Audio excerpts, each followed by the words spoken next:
샬롬, 반갑습니다. 오늘 하루도 하나님의 말씀을 사모하고 말씀으로 하루를 시작하는 여러분들에게 하나님의 크신 은혜와 주님의 평강과 성령의 감동과 인도하심이 하루가 되시기를 바랍니다. 오늘은 사사기 4장 1절로 24절의 말씀을 나눕니다. 이스라엘 백성들은 악습관을 고치지 못하고 하나님을 잊어버리고 이방신들을 섬기는 이 악을 통하여서 하나님이 진노 아래 모압 에글론으로부터 18년 동안 압제를 당하며 고통을 겪게 됩니다.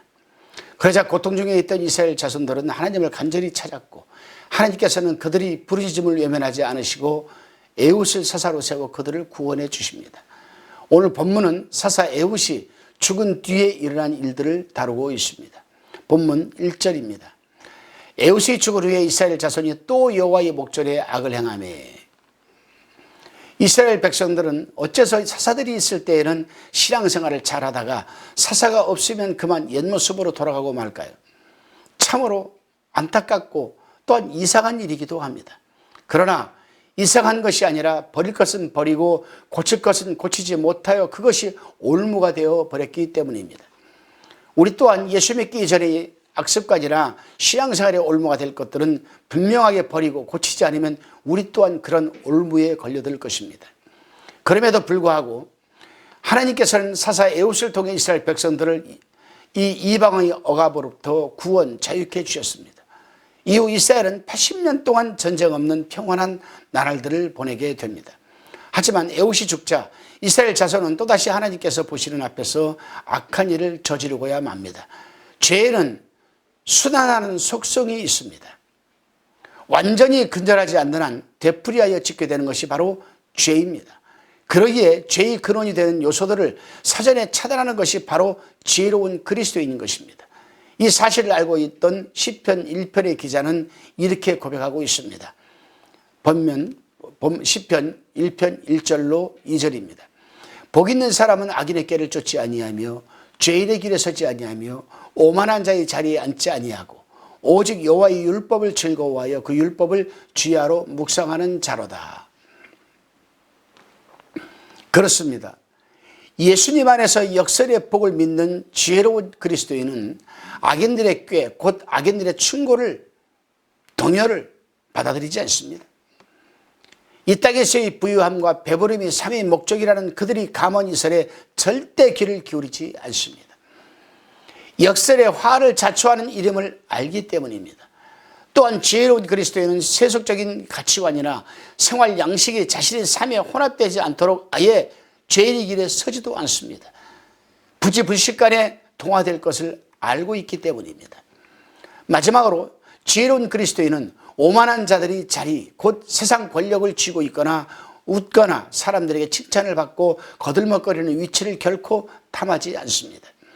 훗날 주님의 심판대 앞에서 심판과 상을 떠올리며 살아가야 하기 때문입니다. 본문 2절로 5절 말씀입니다. 여호와께서 하솔에 도읍한 가나안 왕 야빈의 손에 그들을 파셨는데 그 군대 장관은 이방 하루셋에 거하는 시스라요. 야빈 왕은 철병거 900성이 있어서 20년 동안 이스라엘 자손들을 심히 학대한 거로 이스라엘 자손이 여호와께 부르짖었더라. 그때 라피도시 아내 여선지 드보라가 이스라엘 사사가 되었는데 그는 에브라임 산지 라마와 베델 사이 드보라의 종려나무 아래 거하였고 이스라엘 자손은 그에게 나아가 재판을 받더라. 반복되는 이스라엘의 죄악에 대해 하나님께서는 또다시 가나안 왕 야빈의 손에 그들을 내어주십니다. 그에 따라 이스라엘 자손은 20년 동안 폭압 속에서 고통을 감당해야만 했습니다. 심한 억압, 그리고 그 억압 속에서 울부짖는 그들을 위해 하나님께서는 당시 사사로 활동하고 있던 드보라에게 구원의 메시지를 전하시고 하나님의 음성을 들은 사사 드보라는 바락에게 하나님의 뜻을 전하게 됩니다. 본문 6절로 9절입니다. 드보라가 보내어 아비노함의 아들 바락을 납달리 게데스에서 불러다가 그에게 이르되 이스라엘 하나님 여호와께서 이같이 명하지 아니하셨느냐 이르시기를 너는 납달리 자손과 스불리 자손 1만 명을 거느리고 다볼산으로 가라. 내가 야베리 군대 장관 시스라와 그 병거들과 그 무리를 기송강으로 이끌어 내게 이르게 하고 그를 내 손에 붙이리라 하셨느니라. 바락이 그에게 이르되 당신이 나와 함께 가면 내가 가려니와 당신이 나와 함께 가지 아니하면 나는 가지 않겠노라. 가로되 내가 반드시 너와 함께 가리라. 그러나 내가 이제 가는 이 일로는 영광을 얻지 못하리니 이는 여호와께서 시스라를 여인의 손에 파실 것임이라 하고 드보라가 일어나 바락과 함께 게데스로 가니라. 하나님께서는 드보라에게 야빈의 군대를 기성가로 유인해 오도록 명령하십니다. 승리할 수 있는 전략적 지역으로 상대를 이끌어오는 전술을 알려주신 것입니다. 그에 따라 드보라는 당시 이스라엘 군대 장관으로 있던 바락을 불러 적들을 기송강가로 오게 하는 병법을 알려주며 승리에 대한 확신을 심어줍니다. 이 전쟁이 바로 하나님께 속한 것임을 믿었기 때문이었습니다. 하지만 혼자 만명의 군사를 이끌어야 함에 부담을 느낀 바락은 출적에 주저하게 되고 결국 드보라에게 동행을 요청했던 것입니다. 그러자 드보라는 그의 요구에 응하면서도 한편으로는 결국 전쟁의 승리에서 오는 영광은 야엘이라는 한 여인에게 돌아가게 될 것을 예언합니다. 결국 그녀의 예언처럼 야빌의 군대 장관이었던 시스라는 한낱 이 필부였던 한 여인 야엘에 의해 죽임을 당하게 되고 결국 그 영광이 그녀에게 돌려지게 됩니다. 하나님이 부르시면은 우리의 순종 속에 얻어지는 영적인 유익이 내재되어 있습니다. 사실 하나님께서는 나 아닌 다른 사람을 통해서도 분명히 역사할 수 있는 전능하신 하나님이십니다. 그럼에도 불구하고 나를 부르시면 분명 나를 향하신 하나님의 선하신 계획과 목적이 있기 때문입니다. 여러분, 여기에서 드릴 말씀이 있습니다. 하나님께서 나에게 무엇을 요구하였을 때 우리는 그대로 순종을 해야 됩니다. 그것이 복입니다. 물론 내가 순종 불순종하고 순종을 안 하고 그 일을 하지 않는다면 하나님은 분명 제3자인 다른 사람을 불러서 하나님은 그 일을 하게 하실 것입니다. 그러나 그 일을 내가 하지 못할 때에는 그 일 속에 담겨진 나를 향하신 하나님의 선하신 계획과 목적이 있음에도 불구하고 그 선하신 계획과 목적을 나는 이루지 못한다는 얘기입니다. 다른 사람이 이루어간다는 겁니다. 그런 상황을 통해 나로 하여금 하나님의 생생하신 역사를 직접 목도하게 하시고 하나님의 일을 해나가게 하심으로 그 일이 곧 나의 영광이 될 뿐 아니라 그를 통해 믿음이 성장할 수 있는 기회를 얻게 하시기 위해서였습니다.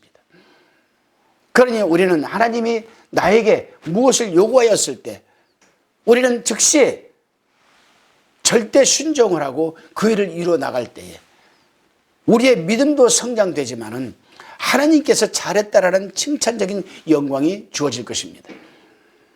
그리고 그 일을 통해서 하나님의 선하신 계획과 목적을 이루어갈 수가 있는 것입니다.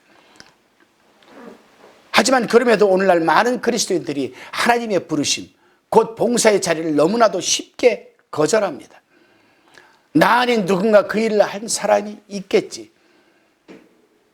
나보다는 그 사람이 낫겠지. 이런 생각을 하면서 등한시합니다.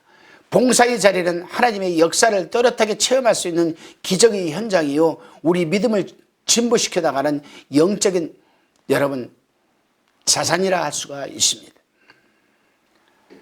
공동체를 위한 섬김의 일에 나를 헌신할 때 봉사를 통해 하나님의 역사를 체험하면 물론 그 일이 곧 나 개인의 영광이 되기도 합니다.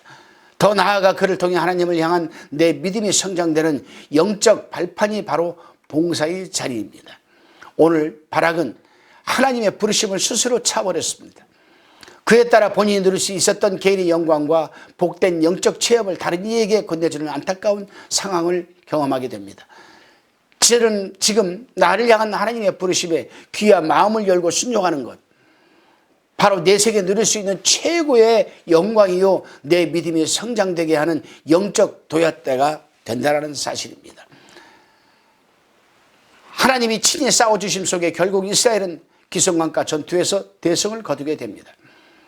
야벨이 군 지휘관이었던 시스라는 패전 후 도망을 치다가 결국 겐사람 헤벨의 아내였던 평범한 여인 야엘에 의해 허무하게 죽임을 맞이하게 됩니다.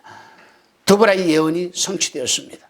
이제 전쟁은 마무리되고 그에 대한 성경의 평가가 본문 23절로 24절에 기록되어 있습니다. 이와 같이 이날에 하나님이 가나안 왕 야빈을 이스라엘 자손 앞에 패하게 하신지라.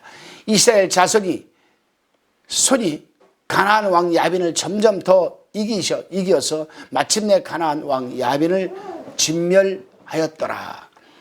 하나님께서는 반복적으로 죄악을 범했던 이스라엘을 징계하시기 위해서 가나안 왕 야빈을 사용하였습니다.